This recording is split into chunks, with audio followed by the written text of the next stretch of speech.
Welcome to Pikes on Pike, a podcast where the two Pike sisters discuss the works of young adult horror author Christopher Pike.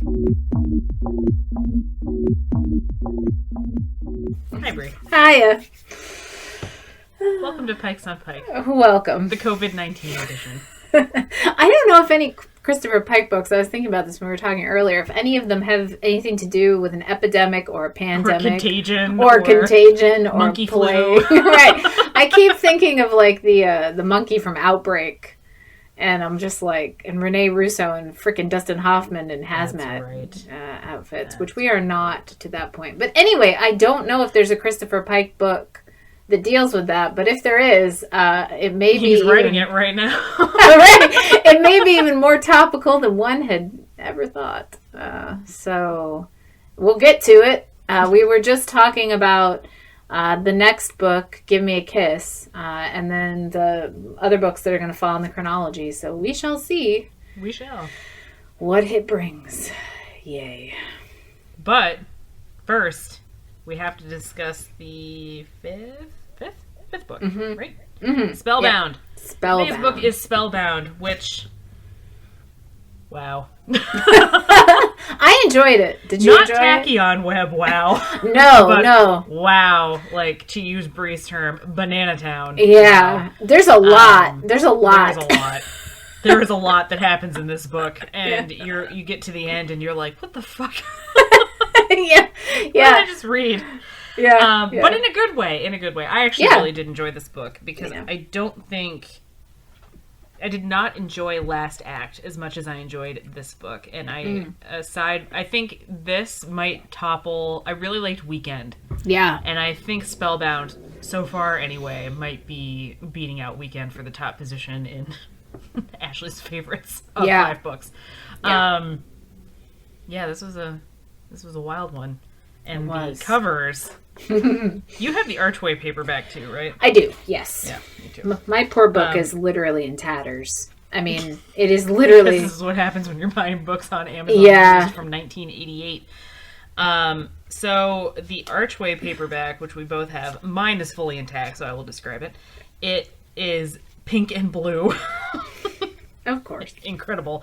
Against a really well done scenic kind of painting of who I am assuming are Cindy Jones and maybe her brother Alex, or perhaps that's supposed to be Karen Holly and what's his name? Jason Whitfield. Looking extremely terrified by a looming shadow, and the subtitle is "You Can Close Your Eyes, It Won't Help."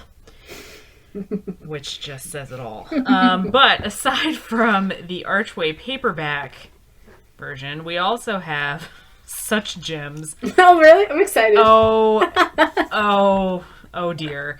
So there is... Oh, no. Hang on. Goodreads is like, no, bitch, sign in. You can't see these amazing covers. Oh, shit. No, it won't let me sign in. Hang on. And here I am at my tiny desk with 2 laptops. Because we're all working from home, folks, because it's COVID-19. And typing like a T-Rex at my tiny IKEA desk because my husband and I are both working from home in a tiny 1-bedroom apartment, and it's turning into quite the... So anywho, there is also the Simon Pulse paperback, which is hilarious. This one, so if you recall from Last Act, the Simon Pulse cover was like kind of Great Gatsby-esque. Like everything was very like green and yellow and like menacing looking. Well, this is very much the same. But there is a very menacing animal skull. If I had to hazard a guess, I would say that is probably supposed to be a bear skull. And then a very alarmed looking blonde. It kind of looks like Dana Scully. You guys should just go check it out. And then there are some other notable additions, like the Hodder Children's Book edition, which is a little bit more understated, which is just a beautiful portrait of a vulture with blood dripping from its beak. Oh my I goodness. kid you not. We were just talking about having to buy all of these books kind of moving forward so that we can stay on track. And I'm hoping we can find some of the Christopher Hodder or Children's Hodder, whatever, books. Those ones are always, those are the covers that are always crazy. Yeah. Yeah. Cool. All right. Awesome. Those Children's Hodder books are always crazy. Like, I mean, always. it is a vulture, just looking very pensive. I know, but they're always, yeah. Well, I mean, vultures play a big part in this. Well, birds, I mean, kind of, but not until like the last 30 pages. That's true. Yeah, I guess it's more the alluded to. Yeah. Yes. Cool covers. Awesome. All right. Sweet. Well.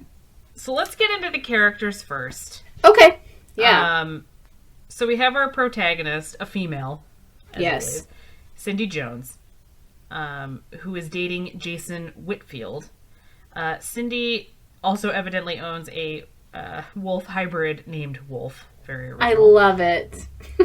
And like I said, dating Jason Whitfield, who is the son of the mayor of the town they live in, which is Timber, Wyoming.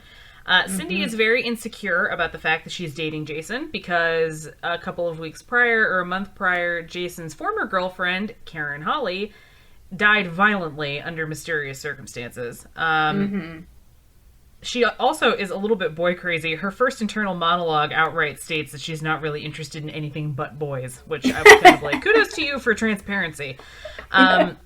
Cindy has a brother, Alex, who is a runner and who has a pet of his own, but it's not any sort of wild animal. It is a blind parrot named Sybil, who ends up playing a pivotal role in this book. He is crushing hard on a young woman by the name of Joni Harper.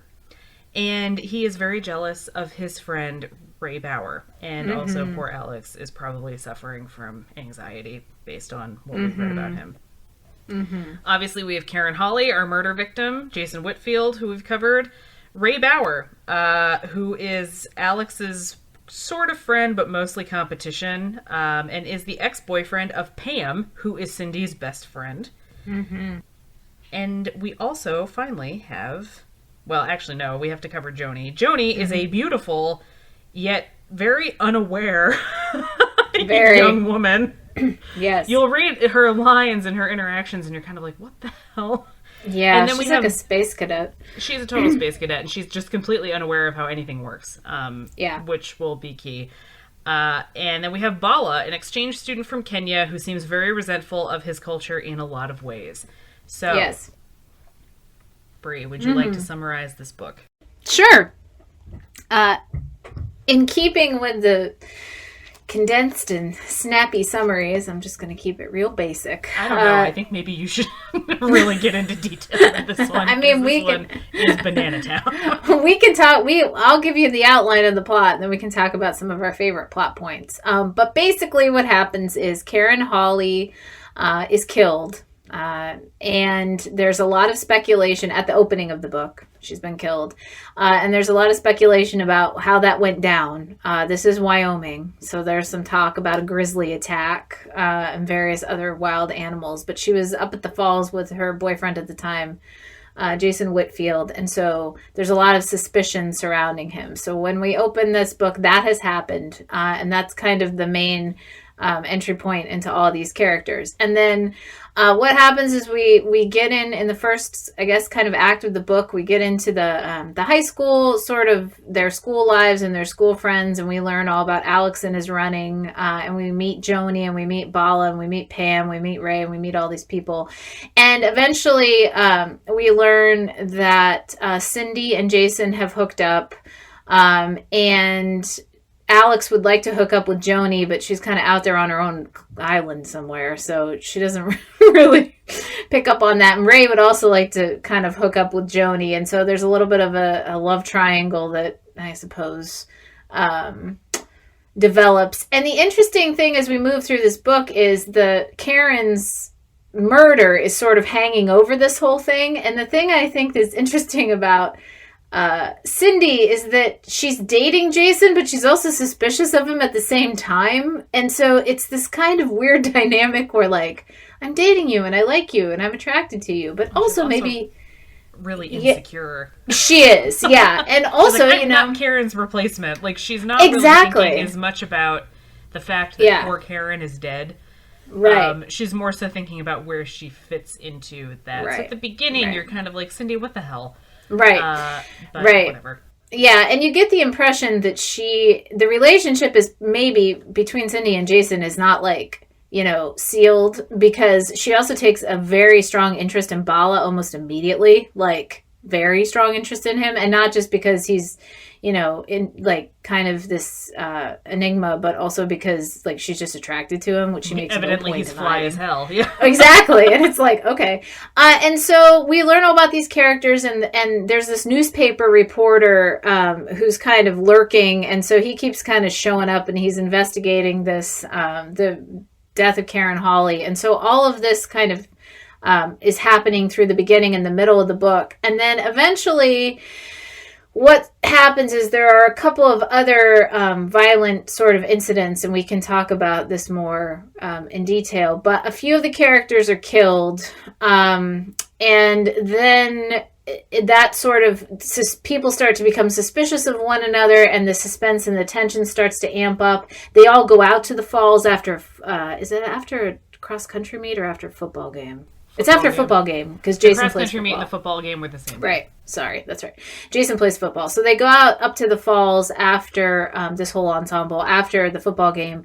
And some shady, we can talk about this too, but some shady things happen here. Cindy ends up falling in the water. She has to be rescued. It's like this big drama. And then as the book continues, we begin to get the significant impression that Karen Hawley, spoiler alert, was not accidentally killed by a grizzly. That she was indeed, it was something far more nefarious than that, but it also wasn't sort of just like a simple murder, which is what, I feel weird saying that, a simple murder, which is what the newspaper reporter and the community seemed to think, that could have been the other possibility. But it's not just a murder, it's something more stranger than that, because it's Christopher Pike. And so Cindy, kind of like Madeline in our was it Madeline, is that right? No, is that right? What? Who was in Last Act? Am I making that up? Why am I forgetting her name? It wasn't Madeline, was it? No, it doesn't matter. It doesn't matter. The protagonist. The protagonist, yeah. Melanie. There we go. Like Melanie. I don't know why I said Madeline. Sorry, folks. That sounds. Like Melanie in Last Act, Cindy kind of takes on the point. She takes on the investigation, and she's interested in what happens. And it's also because her brother has become sort of interwoven in this whole mess. And so she starts to try and figure out what happened to Karen, because it affects what has happened to her brother. And so then we kind of get to the end of the book, where I'm not going to talk about who killed Karen Hawley just yet, because we can talk about that in just a second. But the killer is revealed, and we sort of get this climactic moment between Cindy and the antagonist, and then in true Christopher Pike like fashion, we also get an epilogue, which we can talk about too. So the entire it's kind of like a whodunit. There's definitely a lot of mystical elements here. There's a lot of by mystical, you mean there's some downright goddamn magic. There is magic. There's mythology. I made a couple interesting notes here, because that we can talk about when we talk about the themes in just a few minutes, because I teach a lot of Greek and Roman mythology, and so in my World Lit class, and I noticed a couple of things in here that he did with that, and that was kind of cool. So it's a whodunit. It's a magical kind of mythical story. There's also a love story in here, but it's basically, through the first half, did Jason kill Karen? And then we figure out that he didn't. But we do figure out. But we don't actually a piece of shit in a couple separate ways. Yeah, we'll talk about his character, but we figure out that he didn't, and then the rest of the book is Cindy trying to figure out who did, and who's been hurting these other people in the book as well. So that's basically the sum up of Spellbound. There you have it. Yeah, and that's it, everybody. Yep. You're welcome. Yeah, there were a lot of really interesting things that happened in this book. we were actually just talking about this, and I don't want to skip ahead, but I mean, this is a discussion, so it's not going to be in any particular order. Yeah. But the fact that the first half of the book does revolve around, did Jason kill Karen? And the answer is no. Yeah. But in the epilogue, in kind of a rare Christopher Pike leaving an open end, because his epilogues usually serve to tie up any kind of loose plot points, like what happened to who, what happened where, blah, blah, blah. We don't find out, because at the beginning of the book you find out that Jason is going to be going to a preliminary hearing because he might be going to trial. Right. As he is the prime suspect in Karen's death, because it has been ruled a homicide. Yeah. But at the end of the book, in the epilogue, spoiler alert, we don't actually know what happens to Jason. Yeah. We have no idea. We know that Cindy, because he's a piece of shit and he basically designed her fall possibly over the waterfall so he could look like a hero, and then on top of that tries to sexually assault her. Yep. We find out that she basically says, no, I'm not going to be a character witness for, well, I mean, she is, but not in a good way. And then we don't know what happens to Jason. We don't know how he fared at his preliminary hearing. We don't know if he's going to trial. We don't know. We just don't know, because the thing is that we know what happens, and Cindy knows what happened to everybody, and Bala knows what happens to everybody, and Alex kind of knows what happens, but the jurors don't. So as far as we can tell, the way this book ends is Jason Whitfield's going to end up being held responsible for 2 murders and 1 attack that he actually was not responsible for. Right. Yeah. Yeah. Which, I mean, frankly, it kind of sounds like he deserves it after that whole thing. Yeah, well, and the other thing is, if you want to be, I mean, I think it's definitely implied that he's there. He may take the fall for this, but the other thing that they make very clear, and you mentioned this when you were talking about the list of characters, is that his father is, has a lot of leverage and power, and so there's the mayor exactly of this tiny town of this tiny town. And so there's the implication that, like, he's the type of character throughout the entire book that, like, he's probably going to be his father's money and influence will save him. It kind of reminds me, and I felt less annoyed about it because I liked these characters more. But since you mentioned Weekend, it kind of reminds me of the way that the Carltons were with Lena and Robin. Like, their money and power, and, again, and we talk about this all the time, but, like, class is a thing that comes up in this book again. It's going to come up all the time in his books. But, like, I think Jason, like, he was kind of hung out to dry, for lack of a better word, but also, a phrase, I suppose, but also, like, we don't give a crap because he doesn't matter, and B, it's probably not going to amount to much anyway, because the details of everything are so ambiguous and weird. And like Ashley said when we were talking, and this was a good point, one of the key witnesses, who is Bala, isn't even going to probably, like, be in the country. So it's sort of he was leaving like that day. He was leaving like that in the epilogue. He was on his way out. So it's probably not going to amount to much. But I think it's interesting because, like, we start with Jason essentially in this book because we start with the newspaper story. We start with Karen and then we get to Jason. And we spend so much time with him. Like, he is he's a big part of this. And then by the end of it, like the last part of the story when everything is coming out, it's like, we don't care about him. And I think he's just a giant red herring. I think that's kind of the whole thing. But yeah. It's interesting you bring up the class thing because obviously, well, this is the 5th book. So now we can say that at least during like the beginning stages of Christopher Pike's books, that class and class struggle are going to be probably, at least for a couple more books, a recurring theme. Yeah. And I can't help but think, this book was also published in 1988. Last Act was published in 1988. Last Act, among other books, but Last Act also mentions money. Yeah. The fact that, who's the girl that got shot? Rindy. Yeah. The fact that Rindy came from a rich family. Yep. And that was a major plot point. Yeah. That she came from a rich family, that she came from money. Yeah. I had to look it up because I don't know everything about every presidential term ever, but Reagan was still president in 1988. And so I wonder if the whole notion of like Reaganomics and like the expanding middle class and how people who would not have been considered well-to-do maybe 20 years ago suddenly are. Yeah. I wonder if we will, as we creep into the books, into the Clinton era, or even into the Bush era in between. Yeah. If we're going to see that maybe taper off. Yeah. Because like it was just kind of an interesting thing, and I mean it kind of seems obvious because again, being written in 1988 towards the end of Reagan's presidency. For those who don't know, he was our president until 1989. Thank you, Wikipedia. I do wonder if maybe we're going to see a shift as we move into the Bush era. Yeah. And into the Clinton era. Although there was a pretty rapid economic expansion under Clinton, too. So maybe we'll see that crop up again if it dips down. I don't know. What was like the hallmark of George H.W. Bush's presidency? Desert Storm?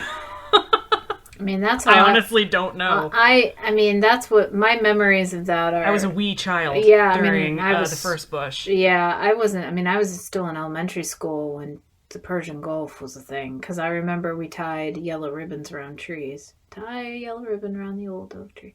Do you want me to edit that part out? No, I mean, we did that. I don't care.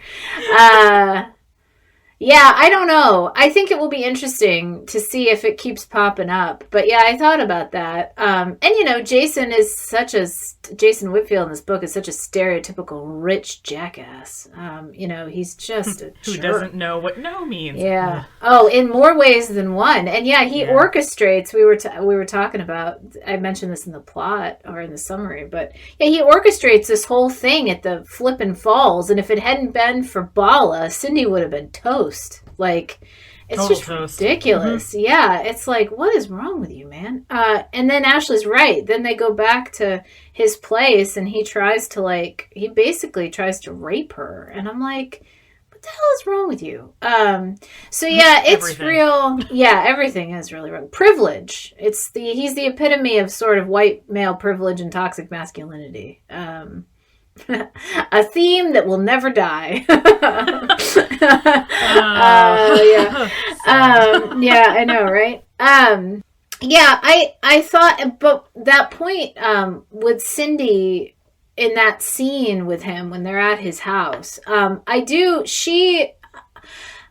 I feel like the evolution, and this might be an interesting thing to talk about. I wonder what you would think about this. I feel like the evolution of her character, like in the beginning of the book, she is very like kind of boy crazy, but she's also a fascinating character because like she knows how to handle a gun.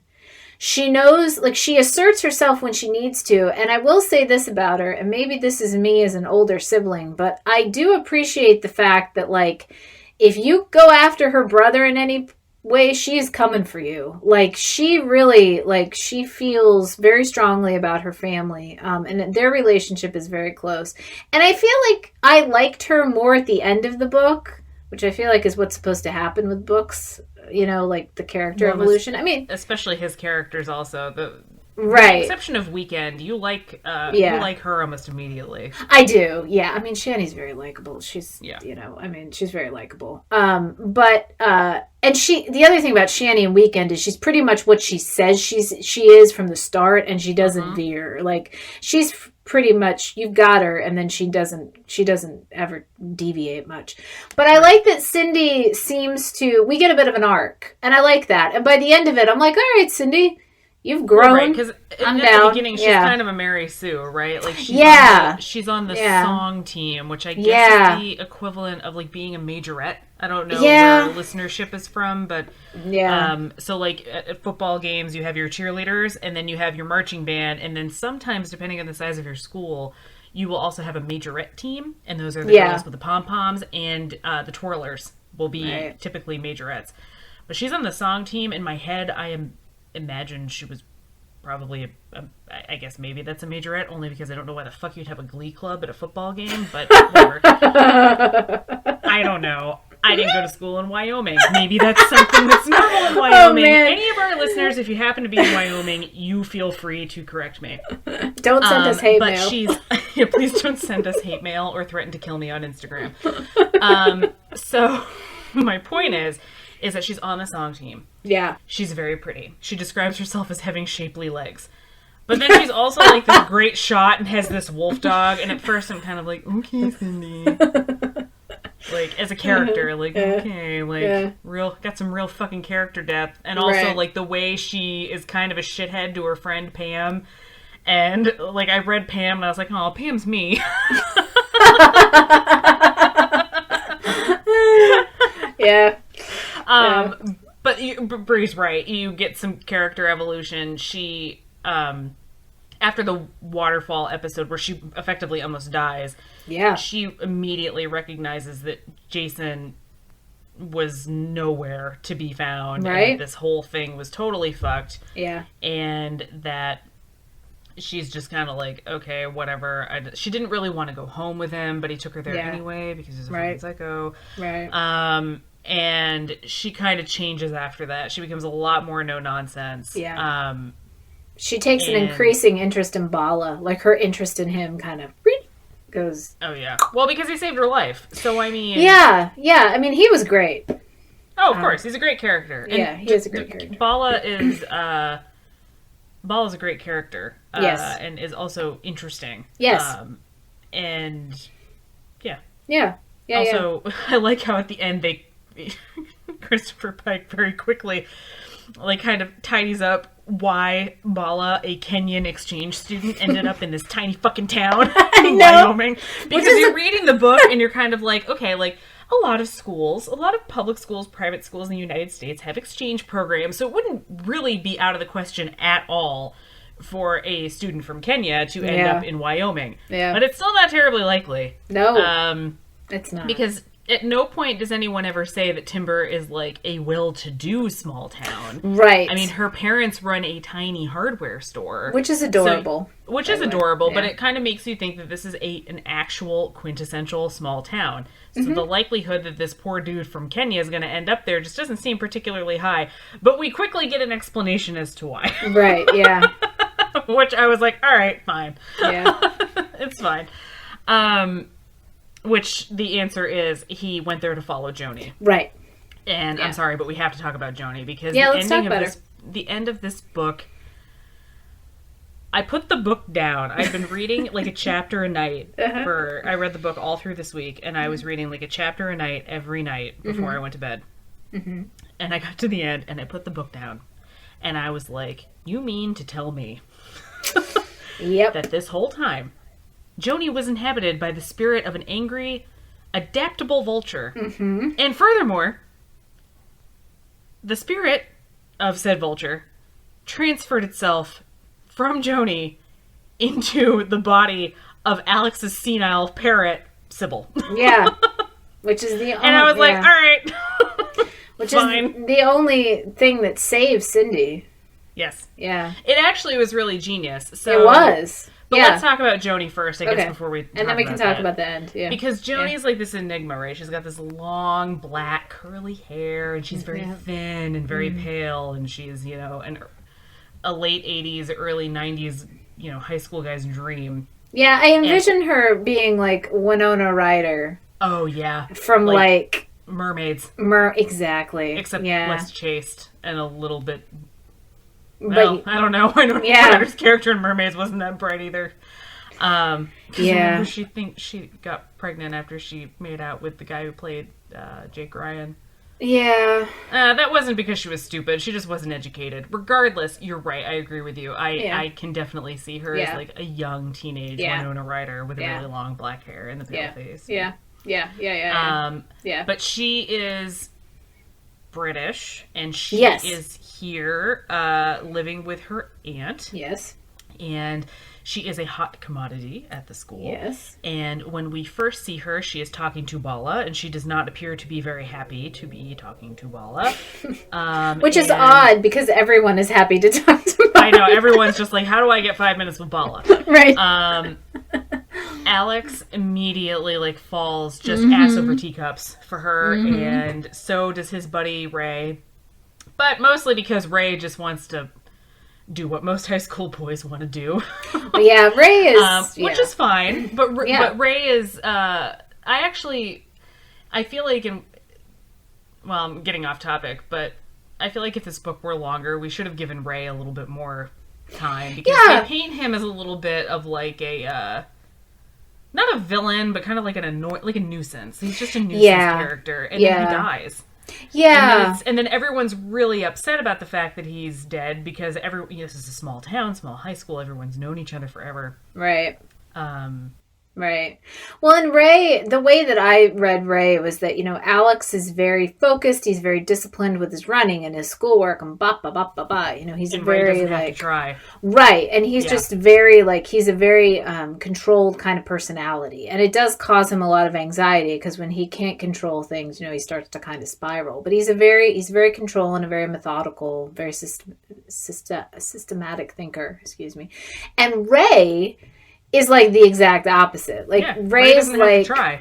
What is he eating before He's eating donuts. He's eating just donuts before the cross country meet, and it is just grinding Alex's gears. Yeah. He cannot get over it. Yeah. But Ray is just kind of cavalier. Right. And he knows he's going to win. Right. And he knows he's going to get what he wants, and that just really hurts Alex, even though they've been best friends forever. It just drives him nuts. And then Joni seemingly takes an interest in Alex in Ray seemingly over Alex. And that just sends poor Alex off into some kind of orbit. After they'd already been out on a date and they had a good time. Yes. And he was just like, oh, I finally got the girl that I love. Right. And then she High school goes, love. Yeah. But little do we know that her interest in Ray is not... It's really just for his meat. Yeah. Yeah. And she essentially... Right. And we essentially get this... we get this weird interaction with her and Alex where she basically warns him off. You don't want me, basically. And I'm thinking to myself, I understand why you're not listening to her, dude, but she is saying it about herself. It makes me think of that time old relationship advice where at the beginning people will tell you up front in more ways than one, in body language, what have you, exactly what their negative qualities are. You just have to look for them. Right. So in this case, she actually warned him you don't really want anything to do with me. Right. Right. And can I just say, and then you should talk about what happens to Ray, and then you can use it as a segue to talk about the end, because the end is nuts. But can I also just say, in terms of the warning, they spend a lot of time in this book talking about Joni's eyes, these black sort of sort of empty, but they don't use the word empty, or Alex doesn't, because he thinks they're beautiful. And I'll find the even though I imagine she looks like an anime character. I know, or the bassist from Limp Bizkit. Yeah. Oh yeah. Shit, that's right. So but these vast kind of depthless sort of just and he thinks they're beautiful, but that's because he's infatuated with her. As a reader, I'm danger, that's danger. Upsetting. That's not normal. And the way that she kind of looks through people, which obviously when we get to the end, we're it's kind of unaware.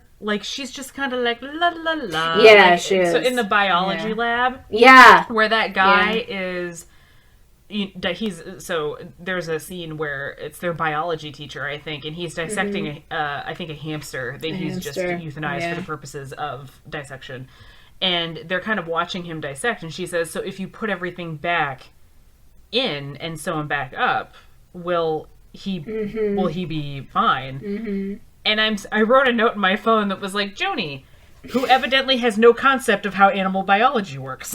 Right. You can't just extricate someone's organs and then put them back in and then expect everything to be fine. Poor Ray. I know, poor Ray. Ray's got it bad for Joni in a different way than Alex does, which is fine. Right. He's a teenage boy, whatever. But Ray unfortunately pays the price for it. Ray asks Joni out on a date because he's captivated by her, and he indicates that he wants to get back together with Pam. Mm-hmm. But before he does that, because he loves Pam, he admits that he loves Pam and that he really only has eyes for Pam. But there's something about Joni that just is you know what? I want to go out with her once. Yep. And then after that, like, I'm going to be good. Yep. And Alex is really butthurt about this because he's already gone out with Joni once. He doesn't understand, like, of course there was no talk of exclusivity or anything like that, but, like, Ray's his best friend, and he's just like, the betrayal. Yep. And then the next day we find out that Ray went out with Joni and then just got fucking slaughtered, just like Karen Holly did. Karen. Yep. And then everyone's really sad, which is why it's kind of a bummer that Ray's character isn't as developed as it probably could be, because he's dead and everyone's devastated, and it feels a little bit empty at first because you're just kind of like, well, I mean, it sounds like no one really liked Ray. But I guess it was just supposed to be that, like, oh, you know, we love Ray, but we hate Ray, but we love Ray. Right. Well, but yeah, we find out that Joni, well, because after Ray dies, Bala, who evidently has a thumb on the pulse of what's going on with Joni, but doesn't feel the need to be proactive to about share it with anyone. My issue with Bala is that he knows because he everything. Went to Timber because of Joni. Yeah. But he's just like, nah, I'm gonna wait. Yeah, I know. And I'm like, dude. I'm gonna wait.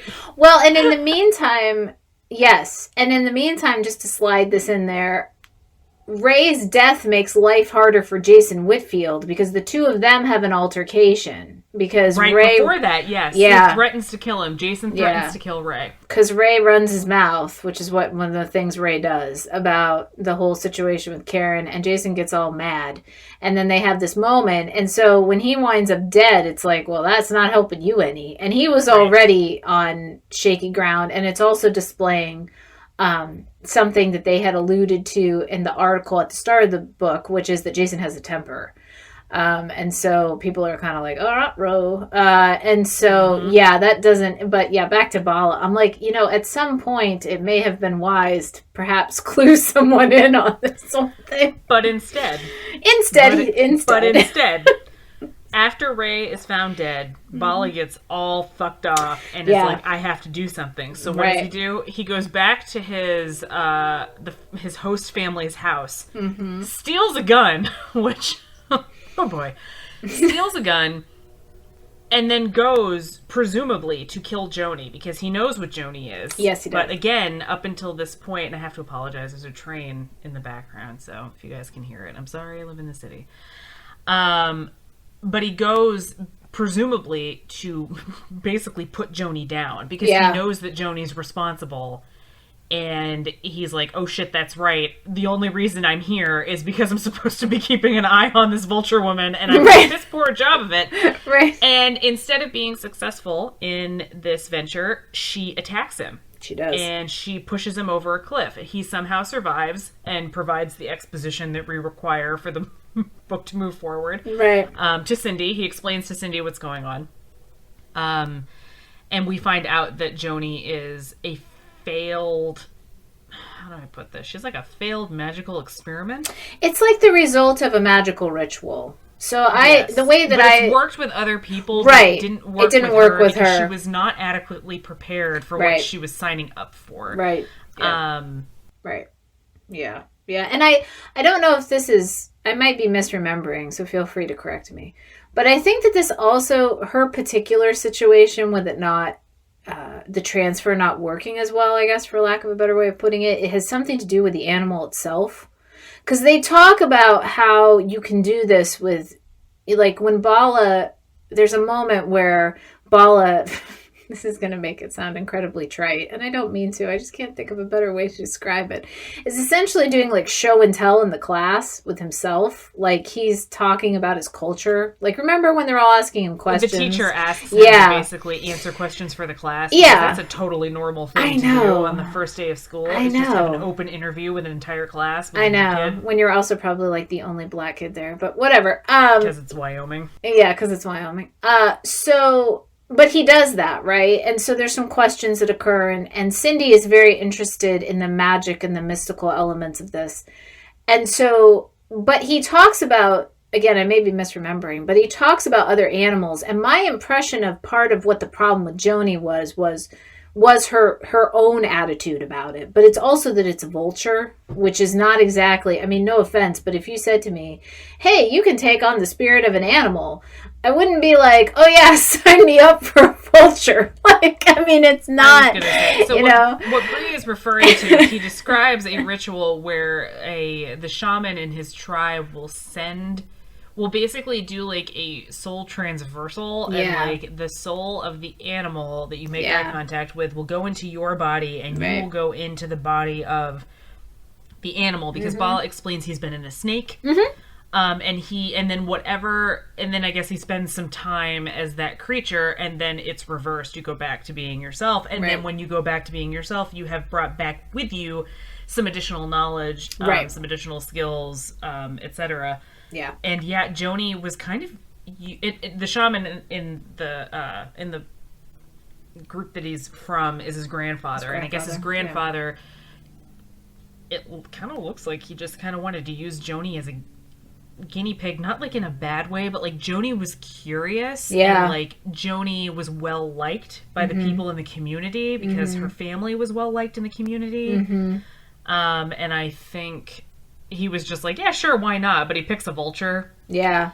And unfortunately, what ends up happening is, yes, the exchange takes place, but the vulture starts to spaz because the vulture is now housing Joni, and Joni is panicking because she got more than she bargained for. Right. To make matters worse, and to put a tragic spin on this, Vulture panics. Joni Vulture panics. Yeah. Flies away. Flies to her parents, who panic and blow the bird's head off. So now Joni is gone. Yeah. What's left is this husk, this Joni husk. Yeah. With the spirit of a vulture in it. Yeah. And I feel like they kind of give vultures a bad rap because, I mean, vultures have a bad rap anyway, but they don't really deserve the whole bad rap, I guess. Well, sure. Yeah, the reason things have gone awry, as Brie pointed out, is because she was not really supposed to be doing this kind of thing. Right. She wasn't a part of the community. This is her first time doing it. She wasn't probably appropriately briefed on exactly what was going to happen and what it was going to feel like. Right. On top of that, they pick a carrion-eating bird. Right. And I mean, being that I've never been inside a vulture, I do not know what a vulture thinks about. But we'll hypothesize. But I would, if I had to hazard a guess, I would say that this husk of Joni now containing this spirit of this vulture is now basically an animal inside a human, an animal who has no understanding of anything because it's an animal, and why would it? And it's gonna continue to try and do vulture things as this human, and that's exactly what happens. She starts killing people. Yep. Now, which I think the explanation they give, and if I remember this correctly, basically they're saying the reason she's doing that is so that she can basically like suck their soul essence, and it makes her more human. Yeah. But it's also interesting because some vultures will predate animals, but they mostly eat carrion, like your common vulture. And I will not speak for the African vulture. I do not know.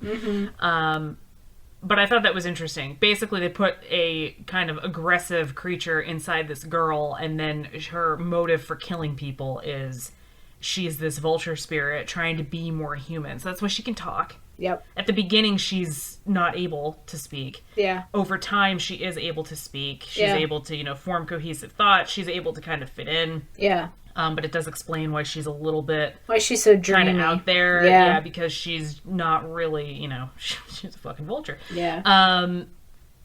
But, yeah, it's this whole... The exposition is insane. Yeah. And I was not expecting a vulture. Like, so at the beginning of the book, you're kind of like, he's going out of his way to describe Joni as kind of animal-like at times. Yeah. Mm-hmm. I think he says, like, cat-like in certain places, whatever. Yeah. And so you're kind of like, oh, shit. Karen Holly was allegedly killed by a grizzly bear. I bet Joni's the spirit of a grizzly bear. Or, like, I bet Joni's the spirit of, I don't know, some kind of giant wild cat or something. Yeah. So when he's like, nah... It's a vulture, I'm kind of like, uh-huh. Yeah, I am. I was also not expecting a vulture. I read this book many, many, many moons ago, and I remembered that there was an animal spirit transference piece, but I had completely forgotten about all that, and I thought it was a mountain lion. Like, I thought she was kind of, Well, and the way they describe the victims, they've basically been ripped to shreds. And, like, poor Karen Hawley evidently had her skull crushed. And so when you think about... And, I mean, Bala makes a point of saying that vultures are stronger than they look because they have to haul away they are strong. That are bigger than them. Yeah, they are but strong. I'm still having a hard time kind of, like, imagining, like, the muscle mass on this girl being, like, magically upgraded so that all of a sudden she can just like crush skulls and rip people to shreds. Yeah. But that's the whole magic thing. Like, this isn't a True. normal vulture and it's not a normal girl. It's some hybrid that, like, was the result. It's like a Frankenstein story, sort of, except wrapped up in, Although Bala says that he never went inside a vulture and he never would have because of what vultures are. Well, this was my thing. Yeah, and that's what I was saying about this particular thing with her. Like, I think the choice of animal was kind of... And I also wondered if this was one of those, like... And this is not necessarily a great message, but I also wondered if this was, like... what happened to Joni was a result of, like, the danger of outsiders... Mm-hmm. Because it's this whole thing, like, if you very correctly put that she was not part of the community, and it's like you bring people in who don't fully understand a culture and what they're doing, and then you start messing with it. And I'm not suggesting this was all her fault. I'm just saying. And I think that's why Bala's reaction to all of it is so conflicted, because I think he feels, I mean, I'm almost certain that he feels responsible. And so it's like for everything that happened to her. And so and in some senses it is kind of tragic because, like, she's operating, like you said, she's not a human being, and it's this, but it's weird. I say that because there's a lot of instinctual stuff going on there in the mind of a literal animal. But then there's also, like, when she has the presence of mind, to say to Alex, like, be careful of me. I'm a danger to you, and she doesn't want to hurt him. And she picks Ray instead. And he won't drop it, which is part of, I mean, I'm not blaming him either. I'm just saying. But I think that's kind of interesting too, because she has these moments where it's like, is she human? Is she not? Is she, and she's decidedly not, but I get this, there's kind of this, like, psychological war going on where it's like, she doesn't, it's complicated, I suppose. Well, Cindy says, based on things that Bala said about this whole thing, that there must be a part of Joni that is still human. Yeah. Because she did care about Alex enough to not hurt him at first, but unfortunately at the end, I think that kind of... Well, he won't... Instinctual... Yeah, he won't leave her. I mean, he won't leave. He won't yeah. leave, yeah. And then she, goes to kill him, and then he runs away. Yeah. Or he gets away. He gets away. Cindy thinks she's killed him. Yes. Which is a whole thing. And when I got to that part in the book, I was like, oh, crap, did they kill Alex? Because I was like, if Christopher Pike killed Alex, because again, I didn't remember any of this. So it was like reading it for the first time, and I was like, if he killed Alex, that's like a major coup this early on. And because he's a main character. Like, he's a big player. And I was like, did she kill him? Like, for real? Christopher Pike does love to make people disappear for a certain amount of time. If you recall Bert. Yes. Yes. He does. And I mean, freaking Dana in Slumber Party. I mean, she vanishes for like, and there are characters in Last Act that kind of come in and out too. Mark goes away for a while. Clyde's not there for like the entire. He does. Just keep hearing about him. Yeah. Is he alive? Is he not? Yeah. So I think that's an excellent point. Yeah. And then we find out Alex didn't die, which is good. And so there's the way only, Cindy takes Joni down is super cool. Yeah. So talk about that because it is super cool. Yeah. Long story short. And the fact that she was able to anticipate this at all, I know. It was kind of like, wow. I was impressed. Cool. Basically, she arranges a meeting with Joni. And Joni knows that Cindy knows. Yeah.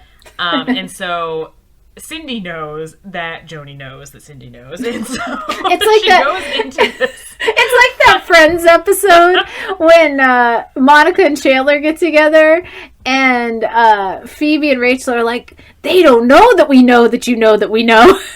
So I just love That's it. more or less what this is. Yeah. Cindy knows that Joni knows that Cindy knows, and she goes into this basically as a like final encounter, and so she kind of stacks the odds in her favor, knowing that she could end up dying anyway. She takes a gun, and she takes her dog, and she takes Alex's senile parrot, Sybil. And so previously in the book, Cindy's dog attacks Jason because he was stupid enough to fire a gun in the air, and the dog evidently does not take kindly to having firearms discharged around him. And so she takes the gun and she holds Joni at gunpoint.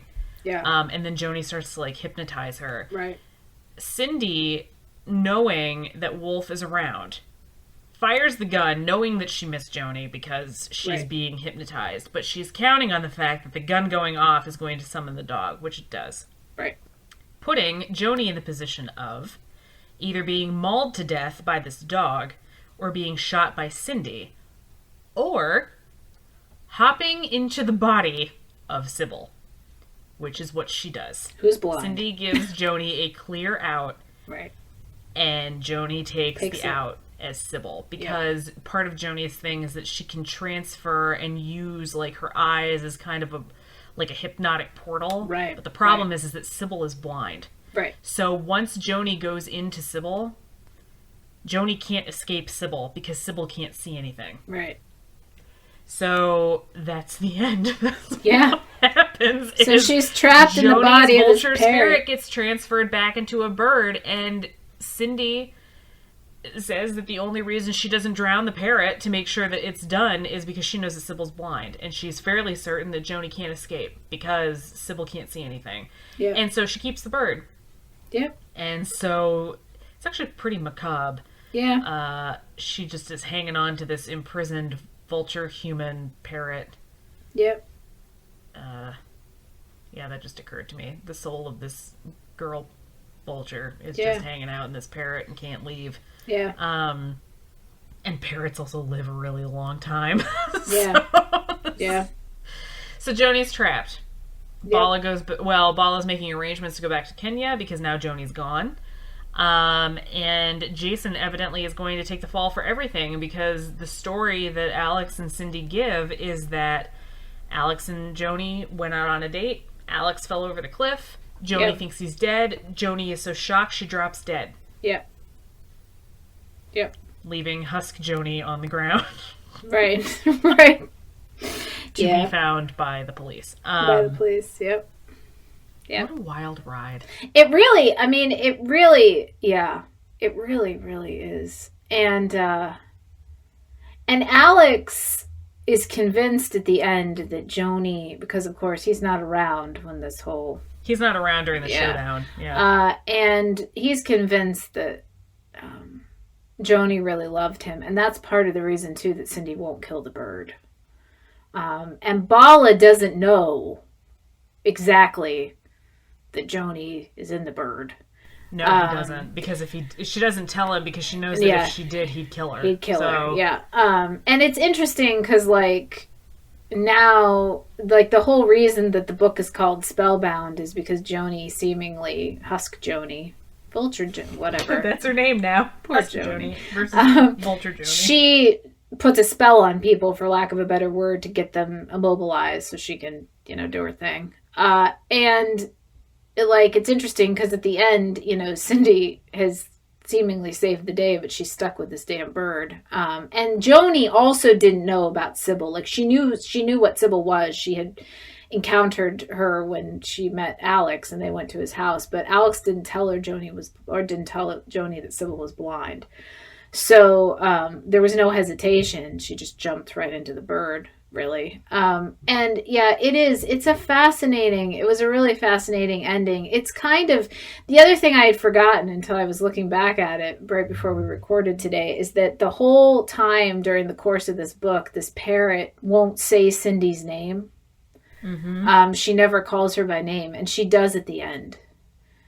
She says, thus implying that Joni is in there somewhere. Yeah, the last line of this flippin' book in the epilogue, well, we'll just read this little part here because it's kind of poignant, I suppose.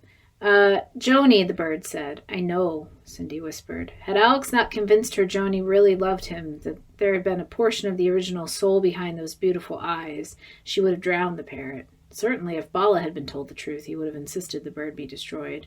And now she was afraid to let the thing out of her sight. It was like the bird had cast a spell on her. Sometimes she wondered if she wasn't taking a chance. Cindy, the bird said. Sometimes she wondered if the bird was completely blind. It's like, woo! It's my favorite epilogue. I'm hands down. It's my favorite epilogue because it's not like... God, it's not neat and tidy. No. I mean, you could make a sequel out of this if you wanted to, because perhaps Sybil is not completely blind. But you know who the real loser here is? Sybil.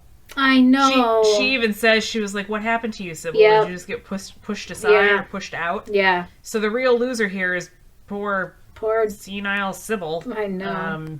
Yeah. But I don't know. Maybe animal souls just get to kind of... mingle? Yeah. Or they just get to transcend to some kind of greater... I don't know. Right. Existential plane. And so she got pushed out of her body, but now she gets to go do cool bird spirit stuff, and she doesn't have to be stuck in that cage anymore. Right. That's what I like to think. No. Now Joni's trapped in there, and Sybil just gets to go do fun spirit bird stuff. Yeah. And seemingly parrots live for freaking ever, so who knows how long, that bird's going to hang around. And she says that. She does, yeah. I mean, those parrots live really... My old neighbor in my old apartment... he did animal rescue stuff, and he had 2 giant parrots. Or one was a cockatoo. Mm-hmm. Cockatiel? What's the big one? Those are cockatoos. Is that a cockatoo? 2, I think. Yeah, Doesn't the big matter. White ones. The big white one. And then a...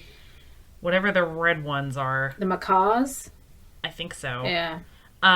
He had 2 of them, and both of them were rescued from... situations where the owners had died and there was no contingency plan in place for either of these birds, and I remember I was chit-chatting with him, and he said to me, he was like, these birds aren't adoptable because they're bonded and they've also been through some shit, and he was like, and they're probably gonna live another 30 years. So he was like, I'm just gonna have these birds, and he said, assuming I live another 30 years, that's gonna be it. And I just remember thinking, like, holy cow. Yeah. These birds will have outlived, more than one owner. Yeah. So poor Joni Sybil is going to have to sit there and watch Cindy age. You know what?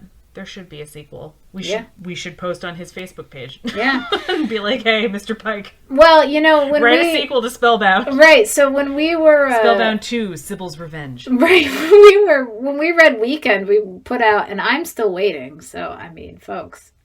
we put out a call if somebody would write some Weekend fan fiction featuring Oh my god. I mean, somebody should write some fan fiction and give us what the hell happens after this thing. We don't know after this epilogue. We don't know what the hell happened to Jason. We don't know what happens with Sybil.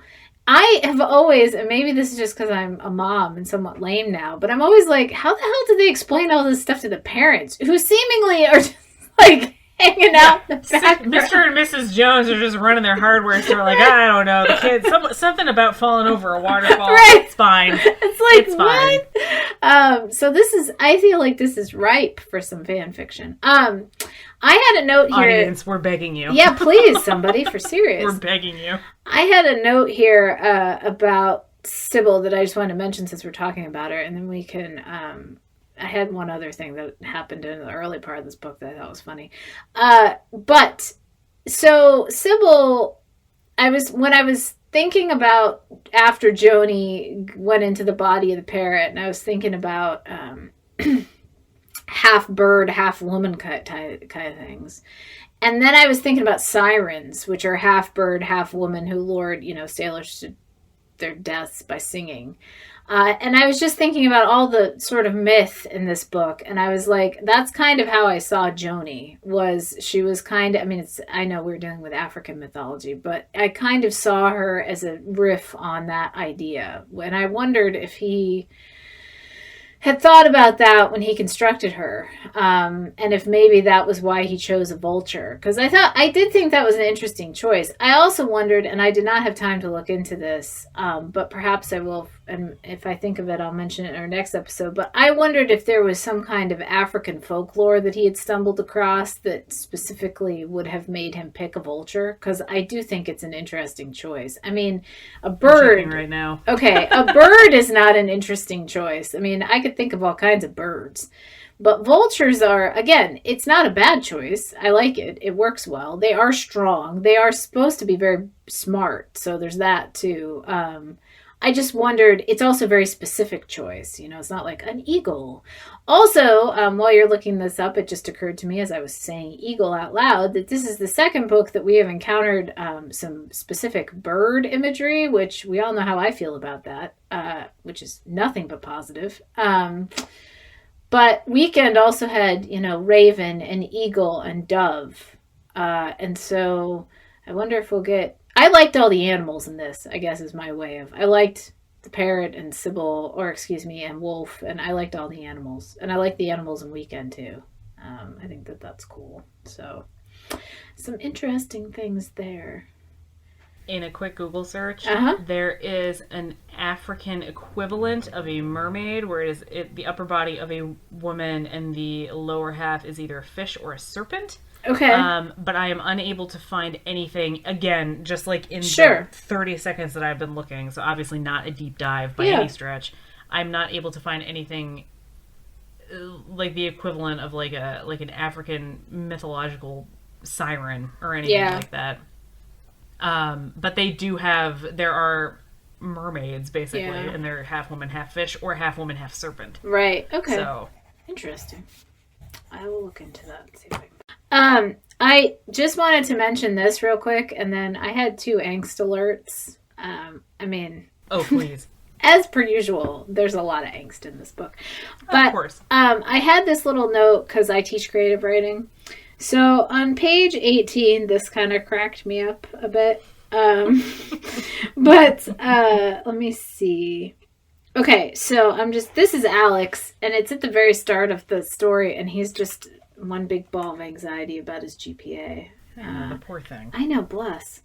So he says, it says here, his GPA was a big concern to him, and in art and stuff like that, he couldn't be sure of getting an A no matter how hard he tried.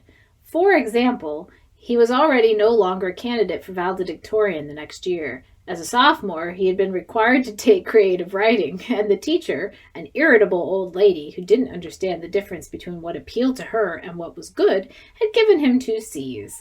That dragged his average down a few tenths of a point and had practically handed Roy Bauer the top spot on the silver platter. And I was just like...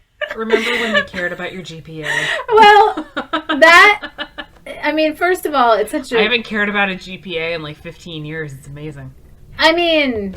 It doesn't, whatever. No, none of it matters. None of it matters, folks. That's why it's angst alert. Yeah, but I was just like, this is so indicative of what kind of character this kid is. And also, I love that it's creative writing and art and things like that, where he's like, I don't know if I can get an A because it's so subjective. Chemistry is so much easier. And I'm just like, okay, dude.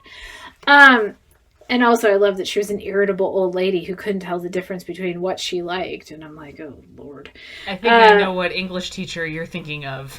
Uh-huh. Yeah. Mm-hmm. I mean, we've all because I'm thinking of the same woman. Yeah, we've all had English teachers like that. Totally. Hey, folks, I know that you'll never know this, but I am not that person, so you're welcome. Well, I mean, you're also not an old lady. Not yet. Okay. So, the other one that I had is on page 47. And this is between Alex and Ray, so it's continuing our theme here. Oh, Lord. Okay, so this is when they're talking about Joni, and Ray is eating donuts. That's right. Man, of course. This is my favorite Ray part, I think. So it says, Ray speaks first. It says, looking for Joni? Ray asks, stuffing a donut in his mouth. No. Ray took a swig of milk, spilling several drops on his gold warm-up jacket. I wish she were here. And what if you run badly? If I do, so what? It won't change a hair on her great body. He crumpled up his donut wrapper, showing a trace of disappointment they were all gone. Besides, I'm probably going to win. Alex nodded toward the finish line. RJV is sure getting their butts kicked. Brea's stronger this year. Nah, they're probably running their varsity now. We've got no problem, he laughed. I can't wait to hear Pam screaming for me to trip. I'm glad she's here, he paused. You know, Alex, I think I'm going to try and get back together with her. I really miss her whining in my ear. What a charmer he is. Then, what's all this talk about Joni? Joni's a fantasy. I'm going to ask her out. I'm going to try and get her in the sack. I think it would make my junior year, but I could never have her as a girlfriend. Alex was curious, in spite of the disgust he felt at how casually Ray could talk about having sex with someone he felt he would have been willing to give his life for. Wow. Why not? He asked. Hold on. I'm almost done. She's too different from me. She's too refined. I can't see laying around the house and watching TV with her. Can you? I mean, oh my goodness gracious, there's so much gold there to unpack. Truly, Ray Bauer deserved better. Ray Bauer! Than to get ripped up on a mountaintop. My fave. But yeah, those were just two that I had. Just cracked me up. But there's a lot of moments like that, especially through the first half of that book. There's a lot of that. Truly. Yeah. And then can we also, I don't know what you would call this. I don't know that we'll have like a separate call out for this in ongoing podcast, but I would like to call this one Thirst Alert. Yeah. Sorry. On page 29, where Pam... I will read it. Because I love Pam, and Pam did not get a lot of time in this book. And like Cindy was also kind of a shithead to her. Like, I'm sorry that she's not as cute as you, Cindy, but shut the fuck up. So on page 29, Pam stopped and thought a moment. You know what's bothering me about this whole relationship? She's referring to Bala because he's living in her house. Cindy replies that it doesn't really exist. No. That it's kind of incestuous. So, the inaugural thirst alert on Pike. Pam thirsting after Bala living in her house, but yet holding herself back because it's semi-incestuous. I guess. I did love this book. I know! I did. Well, right up until the last page, I was like, "Oh shit, there are parrots! I love this book." Yeah, it was quite good. It was quite good. I feel like he's hitting kind of his stride. I mean, we're 5 books in, and I feel like he's really. I mean, I feel like 5's a good hitting your stride. Yeah. And I actually had to go back and count because I was like, "Is this really the 5th one?" And it's making me a little bit excited for the other ones. Although I did notice.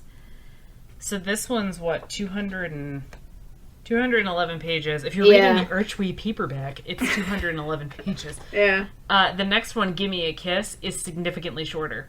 It's 152. Yeah. Mm-hmm. Well, and you know what's crazy about that is I just picked it up because I was gonna. I know we'll probably tease it here in a second, but this one, yeah, why not?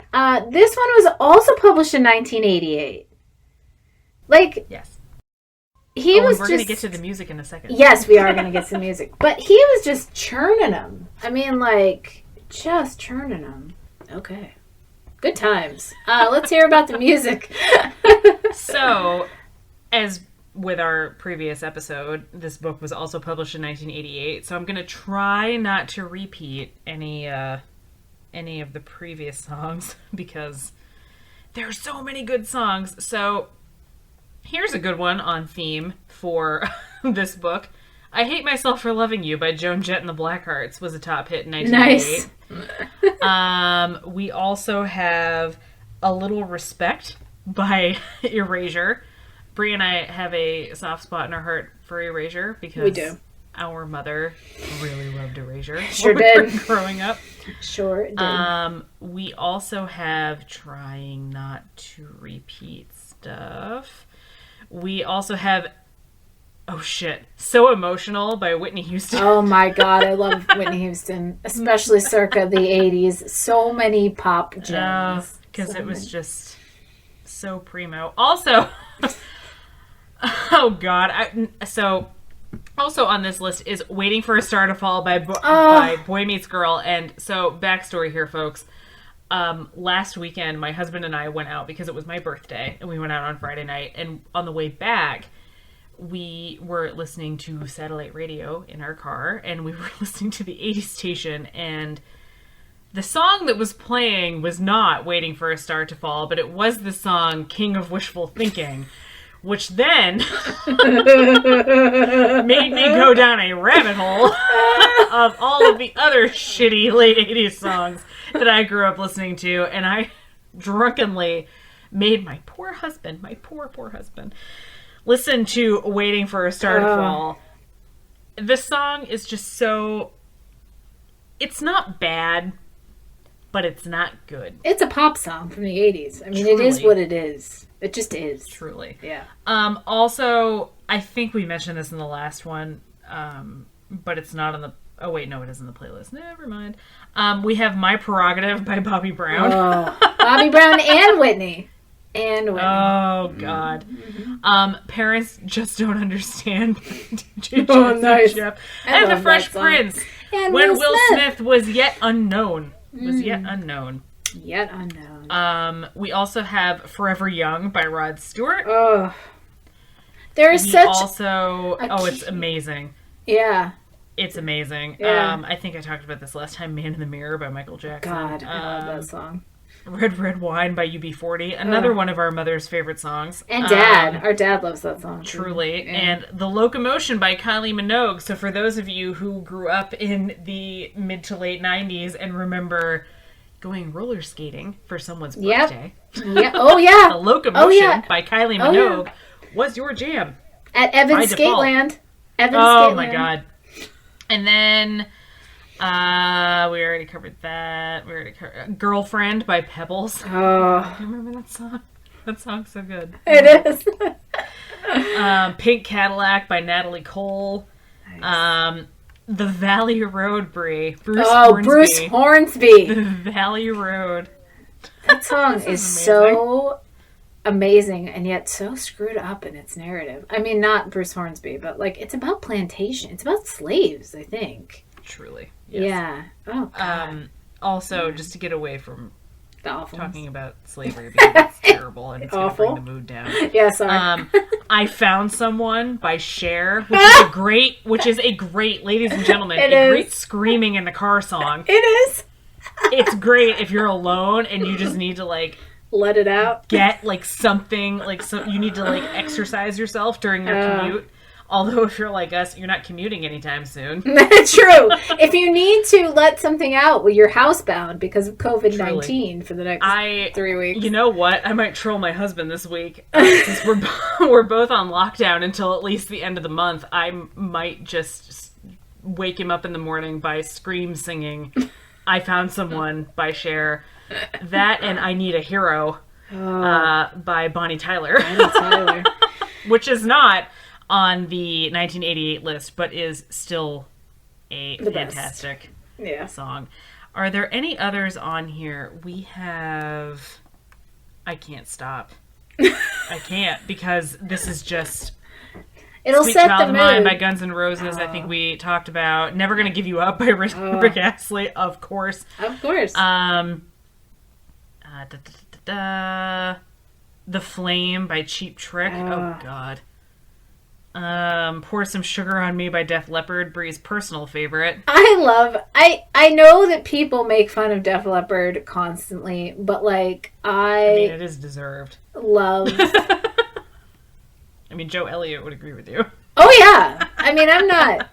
But, I watched that Behind the Music on VH1. I don't know how many people grew up with watching those. I'm obsessive about documentaries. I was just talking to Ashley about the Ted Kaczynski one on Netflix right now. I just love documentaries. And I watched that documentary about Def Leppard, and people are probably going to freaking run me over the coals for saying this. But, those guys are, or maybe they'll run me over the coals. Those guys are, Joe Elliott's going to show Joe Elliott. I mean, I'm a little afraid of him, as one should be. But they are surprisingly intelligent guys, which I don't necessarily think you can say for all 80s hair bands.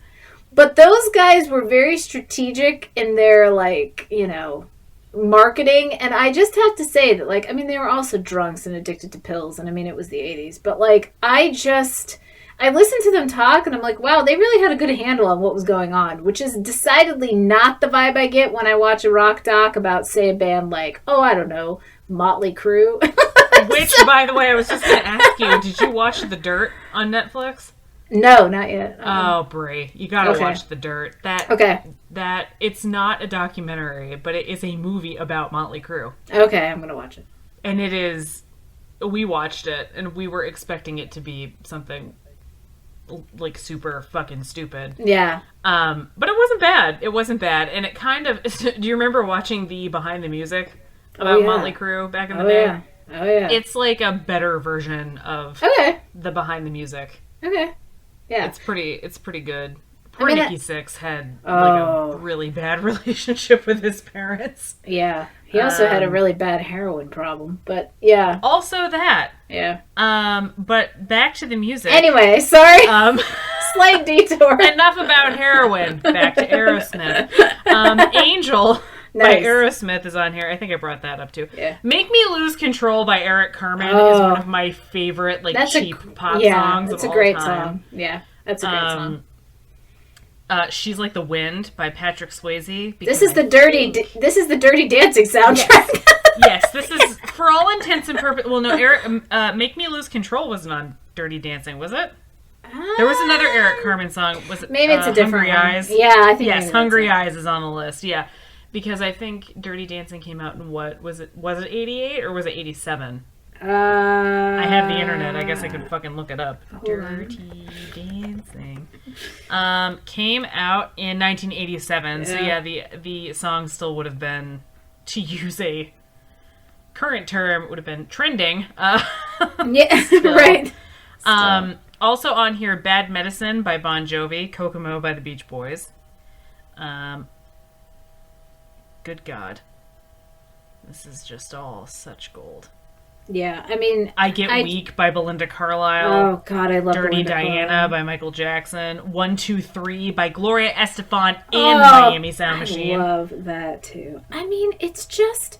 I like to envision all of, when they're at the football game, when Cindy and Pam and everyone are at the football game watching When someone Jason. scores a touchdown, Girlfriend by Pebbles. Right? I just love it. Over the loudspeaker. And when they're, cruising around in their cars, I think this is a great addition to our podcast, because I just think it really sets the mood. And I think you mentioned this last week, but I can't wait until we get into the, 90s. And we start getting... Well, once we get into 1994 with the Midnight Club, there you go. Right? We're gonna get into grunge. Oh God. Oh, everyone, just gird your loins. It's gonna get real. Well, I mean, no, it'll still be. It'll be good. Yeah, it'll be good. But it will be a complete shift.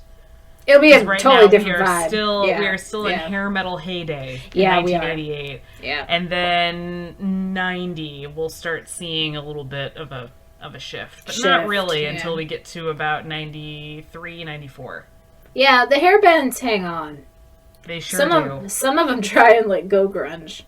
A little. It's upsetting. That's a documentary in and of itself. Someone make it. There you go. We should probably make it. Maybe we will. Should we tease the next book? By all means, go ahead. Okay. I did not bring my copy in here.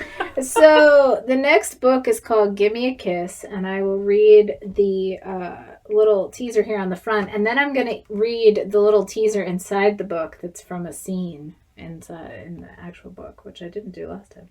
So, Gimme a Kiss. The sweetest words of love are often the deadliest. Ooh. Wow. And then the teaser text inside the book is, into a watery grave. Right away I went into the water with a bunch of other people. Did Kirk dive in? Yeah. When Jane didn't come up after a few seconds, he didn't even wait to take off his shirt. He was frantic to find her. We all were. Go on. Alice gestured helplessly. It was awful. We kept looking and there was nothing. You know, even when people drown, they usually float to the surface. We didn't know what to do. Finally, my dad had to get me into my scuba equipment and go to the bottom. Did you see any sign of Jane's equipment down there? No, nothing. But at that depth, I didn't make a real thorough check. Alice's lip quivered. If I found her on the floor, I knew I'd just be finding her body. And that is it. That Give me a kiss. seems... Yep.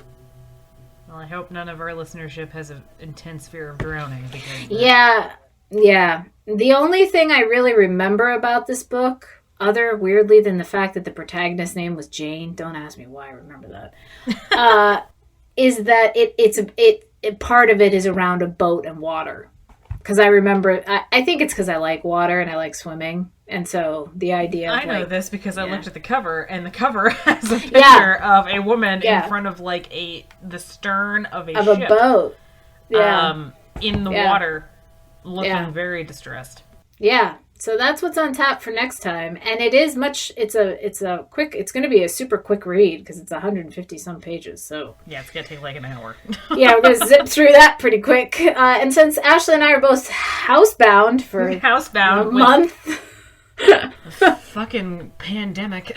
Right. We may be banking some episodes, folks. So, although, we didn't have 2 years between this and the last episode. So seriously, if I had known. We're back on our schedule, and we're gonna keep at it because it's fun. And I'm not gonna. And Brie, I don't know if you would agree with me, but I feel like it's not wise for us to adhere to like a strict posting schedule the way some podcasts do. No. Only because, we have lives. We do. But originally we had agreed to do one a month, but something tells me we're going to have more than that because we can't fucking go anywhere. Right. You might be getting some bonus material. Seriously. And also the episodes might be getting a little bit longer because we can't see or interact with anybody. So we're just talking. This might actually just turn into like a live journal, a live audio journal of us slowly going insane. Right. Housebound in our respective locations because we can't fucking go to work. I mean, maybe we'll write our own Christopher Pike fan fiction house. There you go. Yeah. There you go. Hey, don't forget to rate and review, please. If you listen to us, we would appreciate it. And also, we are on Facebook and Instagram, and our Instagram account is fun. And we like to post fun things there. Yeah, it's Pikes on Pike. It's Pikes on Pike on Facebook as well. So feel free to say hello to us. And in the meantime, don't hoard toilet paper. Don't be an asshole. Only buy what you need. Yeah. So that the people who do need to, replenish their toilet paper and pasta supply actually can. Yes. And be kind and wash your damn hands. Wash your hands, folks, for 20 seconds. Be like my kid and sing your ABCs. Twice. Sing them twice. Oh, he does. I mean, he's 4, so by the time he gets through them all, it's basically the equivalent of twice. I was talking to the adults that were listening. The ones who I'd hear in the bathroom who let the water run for 5 seconds, and I always want to call them out and be like, I know that your hands are still covered in poo. I know that you know that I know. And on that note, folks. And on that note, we hope you enjoy. Back. Yes. See you next time. Thanks for listening, and be sure to join us next time.